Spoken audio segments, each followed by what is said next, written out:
You're watching Service Drive, exclusively on CBT News.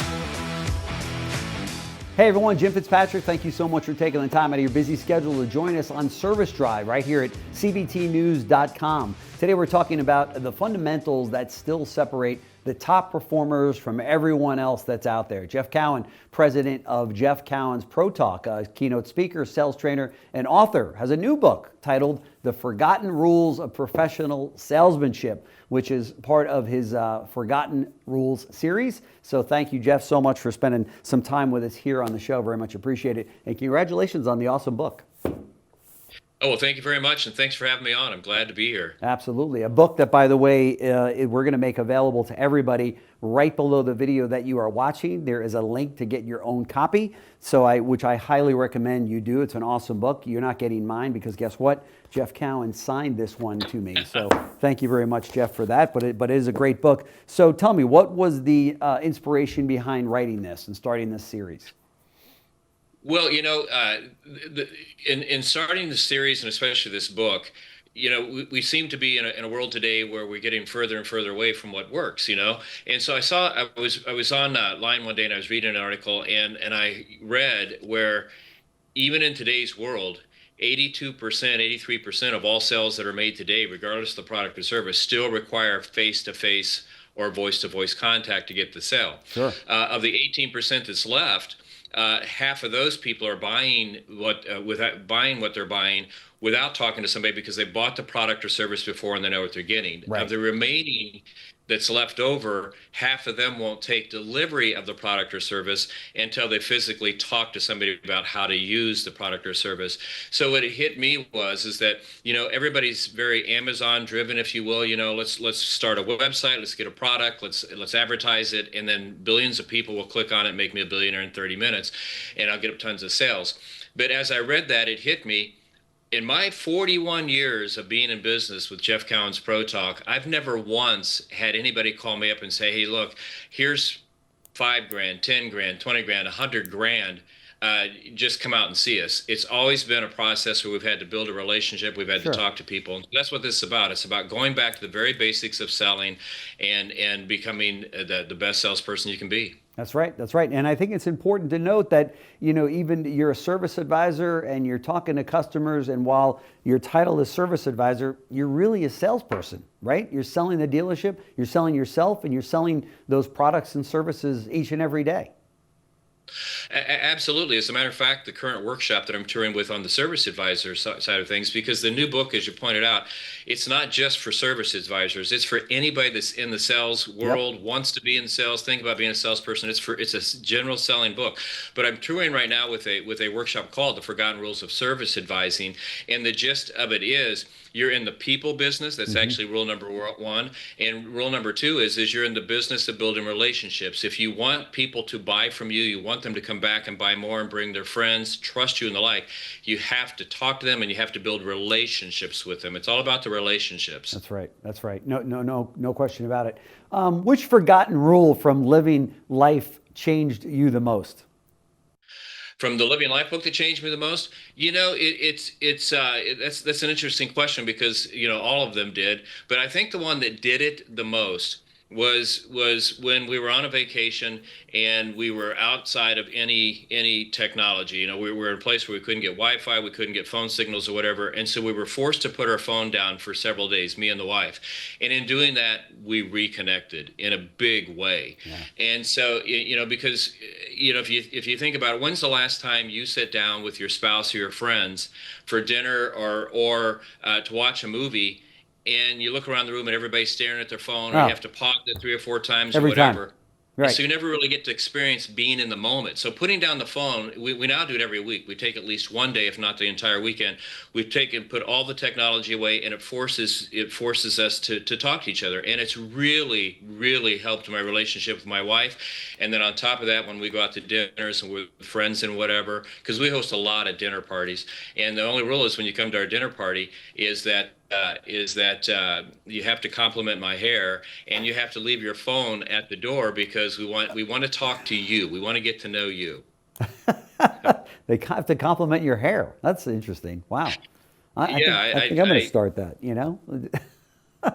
Well, you've been the inspiration for my hair, because nobody else has got nicer hair than you. It snaps on in the morning. It's not what you think. How how did you decide which rules to include in the series? Well, it's interesting. I get asked that question all the times, and because when you look at the Living Life book, there's 50 rules, nice round number. When I did the selling book, we ended up with 36. And I was talking to my editor, and I said, should I develop more rules? Should I try and take a few out, or should I try and combine them? Yeah. And she said something very important. She said, the rules are the rules. And so she said, include what matters. And so that's what I've done. I just put the rules in that mattered, that would make an impact either on your life or your selling career right now. Yeah, that's right. That's right. What's the one rule every sales person should relearn today? There's actually two, if you allow me to do that. Sure. The three. Let's go with three. First is, like we said a second ago, you need to never forget that you're in the people business. Yep. You need to never forget you're in the or the business of building relationships. And as a true selling school, I think they would be very wise to go back and look at the art of building rapport. And if you read my book or you go to one of my workshops, the highlight of the workshops is always the building a rapport, because the way I teach it is it's not just about building a relationship with somebody, but if you do it the right way, you'll build a relationship and uncover who they are, how they think, what words they use, what personality. And by doing that, you can determine which benefits are really most important to them, how to communicate with them on a level they understand, and you'll close way more sales and hold on to way more growth. So I would say, as a selling technique, the building of rapport is the single most important step. Sure. In any selling process. I can see that. And if you are in service and you're building a rapport with your customer, you're probably the only one doing that. I shouldn't paint with a broad brush here, but so many service advisors, when you pull in, they want to get right to it. What are you here for? What are you doing? Okay, here's the time. Pick it up. Boom. You can't even remember the person's name. They don't remember your name. You don't remember their name. And there's no relationship or rapport being built there. So if you take Jeff's advice on this, you're going to put yourself way ahead of the competition. And people recognize that, right? They know the value in a true friendship and building, that rapport with them, right? It's what they're looking for. And Yeah. I want to go back and correct you a second. You said, I don't want to paint a broad brush. Pick up a bigger brush, Jim. I mean, you didn't paint it broad enough. I mean, nobody does this. And so Right. here's the result of getting away from it. Over 40 years ago, when I was an advisor and whatnot, we used these basics, and everybody had clients that would just come and talk to them only. Our hours per reporter were very organic. They averaged, as a nation, we were at 1.8 to 2.0. CSI was much steadier in stores. Today, the national average in hours per reporter is 1.2. And the reason is people aren't buying stuff. And the reason they're not is because they don't trust the advisor. Why? Because they don't have a relationship with them. The advisor makes themselves just a face. I'm here to get your signature, put your car in the shop, and give it back to you. But if you you take the time, and we're not talking about, this is a big misnomer about building rapport. Well, Jeff, I don't have the 5 or 10 minutes that it takes to build rapport. You don't need that. If you do it the way that I teach it, we're talking 30 to 60 seconds, and you can build a lifetime relationship with somebody that will make you a superstar. That's right. That's right. Taking an off ramp here from the book for just a second, because I don't want to have one of the nation's greatest fixed ops sales trainers in front of me here without asking this question. Here we are now in January of the new year, 2026. What are you asking your dealer partners to really hone in on to maximize CSI as well as ESI, and of course the bottom line of the fixed ops department? What's kind of the theme of 2026 for you? Well, what the theme is for us is to take control of your department and train your people. I always say that, and I don't want to sound like a broken record here, but teach your people how to build the relationships, and it's going to be more important in 2026 than it's probably been in 7 or 8 years. Here's why. My prediction. Okay, now I'm getting about 50-50 on this. Some people think I'm brilliant. Some people think that I'm nuts. But I think we're getting ready to go into a selling year and selling cars and selling service. We're gonna look back at 5 years from now. We're gonna see it's the start of a banner season. Yeah. I think the car sales are gonna go spike. For the first time in a long time, or if ever, you can now write off the interest on a car loan. The interest rates are coming down. So now when I negotiate a deal, I can negotiate a deal and get a good interest rate. You've got people that came in to buy cars, during during COVID. They were charged 25, 50% Yeah. over sticker. They couldn't get out of the cars. Now they're out of them. It's 5, 6 years later. Yep. And there's a big pent up demand. And then when you top that with what's going on with the lower taxes, I think this thing is going to light up like they've not seen. And so the reason I share that with is with all those new customers coming in, you're going to get a shot to bring them into fixed operations, sometimes for the first time in many, many years. And you've got to be ready. You know, we build these big mausoleums out front. We put 80-inch TVs up. We buy, $1,000 leather chairs and have Starbucks coffee in the showroom. And we train our people to do their job, sell cars and hold gross. But when they come back to service, we don't do anything. We put them with a quick lube guy who's 18 years old, who's more concerned about impressing his date tonight than he is impressing this customer. So we've got to take this golden opportunity that's going to unfold in front of us over the next 24 to 36 months. We got to be prepared. We got to take advantage of it, and we've got to build these businesses. Fixed operations is where all the money is made. You got a situation where you got advisors that will talk to more customers in a single day than the average salesperson will in a week. That's right.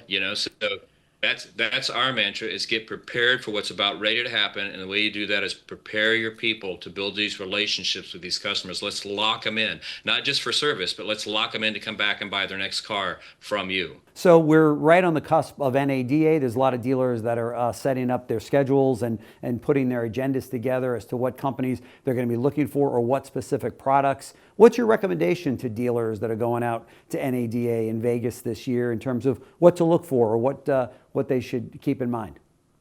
Well, what I would do, even though, I think the number is like 55, 56%, maybe as high as 58%, depending on who you read. Dealers already have things on the service drive that when a car pulls in, they go over it, and it gives you an immediate readout on the tires, the alignments, the brakes, and the like. If you don't have that on your drive, I would get that. If you've got it, I'd look for the updates. I think that's extremely important. If you're going to go down that road, though, make sure that you have a way to use it, and your people are prepared to use it and talk to your customers about it. So I would do that. AI is big everywhere. It's big in the car industry. It's big on the service drive. It's big in sales. Yep. I would go out there and look what's available, but I caution on this. Make sure there's a lot of people out there pushing AI, and the people that are pushing are the people that develop it. Because, man, if I get 1,000 dealerships signed up at $1,000 a month for a software program, I can do really well. So I would go out there, I would look at how AI is being used, and I would ask for references. Okay, you say that I'm going to, by putting AI in, I'm going to save this much and make this much. Give me 10 stores you have right now that are doing that. If you do that, you'll get connected with the right AI. The only caution I would have when it comes to AI, we're seeing when people are using it to contact or to answer the phones at the dealership and answer the phones at service, it's bad for their CSI, because people aren't getting, they're talking to a bot for 5 minutes only to find out they have to get back on a phone with a real person and say the same thing. So that would be the things I was looking at, and I'd look for things like those alignment things on the service drive and have them displayed the right way. Yeah. I'd go a little old school and go back to some tire displays on the service drive, some brake displays, that type of stuff. But again, not repeating myself, AI is going to be pushed in your face. From what I've been reading, 78% of the vendors there are going to have something to do with AI for a service drive. References. I want 10 dealerships that are using this, that are getting the results you're telling me I'm going to get. I want to call them. I want to see how they're doing it, and then we'll talk. That's right. Maybe even 10 references of the dealers that used you and are no longer with you for whatever reason, and try to call them too. What was the reason you left this company, right? I don't know if they'll give them to you, but it would be interesting, right? Well, you know what? I think that's great. I think it's brilliant, Jim. I really do, because I think what you're going to find out with a lot of the stuff that dealers buy that they're not successful with is because they don't keep people accountable to do it, and that's going to be the thing. Right. Anything you invest on. Yeah. Even the recommendations I'm given, if you're going to bring it in, you're going to invest the money to improve your shop. Are you willing to hold your people accountable to use what you brought in to the fullest advantage? Because if you're not, save your money. That's right. No question about it. We see that all the time, where a dealer will be at NADA and be sold on a program and go, yeah, we definitely need this. This is great. Buys the program, signs up for a year or two contract that in many cases you can't get out of, only to find that they don't have buy-in from the manager of that department or its people, and you're in trouble. You just wasted your money, right? And you added a whole bunch of confusion to that department.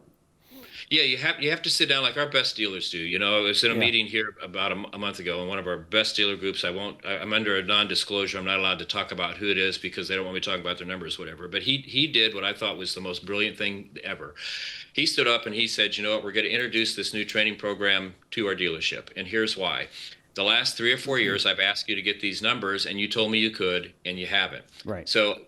3 years ago, I wanted to bring Jeff Cowan and his company in, and you said that we didn't need to do that. Well, you proved to me you can't do it on your own. So we're bringing Jeff Cowan in, and we're going to install his systems. And it's not an option. It's not a suggestion. It's the way we're going to do business. Right. So you, as leaders, need to buy into it because I'm going to hold everybody accountable to it. This is the way I want my customers handled. And I said it was a month ago. It's actually 3 months ago. And so we've installed the initial stuff, and he's holding true. He's not afraid of his people. He's not afraid when somebody goes up and says, "I'm not sure if I like this." Well, then maybe we should move you out of the chair because I do, and I sign the checks. Now, he's not quite that blunt, but that's the attitude and mentality he has, and that's what you have to have when you invest in anything for your shop, whether it's training or these tools or whatever. I love democracy. If you look behind me, these are all history books and books about the 46 different presidents, whatever. So I'm a big democracy fan. In many, many areas. But when it comes to running a business, you're the leader, you're the owner. You have to ultimately decide what's best for your customers, not what, and then set it up that way, not how you wish it could be and how you hoped it could be, but what really makes a customer that wants to invest in you, continue to invest in you. You can hold gross profit with, get perfect surveys from them. That's right. And sometimes you just have to stand up and say, "This is my name on the sign. This is what I want. This is the way we're doing it. If you want to do it that way, we're going to have fun. And man, we're just going to be easier. We're going to all make more money. But if you don't want to do it that way, that's okay." So true. Use me as a reference at your next place. And So, if you're a dealer and you can do that, because the top 15%, that's what they do. That's their secret. Yeah. If you can do that, then go to NADA, get some great stuff, and you're going to have a stellar year. There's a big boom coming here. I see it. I'm a history buff. I've seen it before, and it's going to happen, and it's going to be an exciting year to be at the NADA. I agree. The book is The Forgotten Rules of Professional Salesmanship by the one and only Jeff Cowan. Thank you, sir, so much for joining us here on Service Drive at cbtnews.com. Very much appreciated. Of course, Jeff is the president of Jeff Cowan's Pro Talk, and all-around great guy. Nobody knows service like this guy knows service. So thanks again. I really appreciate it. Congrats on the book. Again, there's a link right below the video that you're watching to get your copy, which I highly recommend that you do, especially as we go into this 2026. Like Jeff said, it's going to be a great year, but you got to be prepared for it. And the book helps you to do just that. So Jeff, thanks so much. Till next time, stay well. Thank you, buddy. Have a great day. Thanks. Thanks for watching Service Drive, exclusively on CBT News.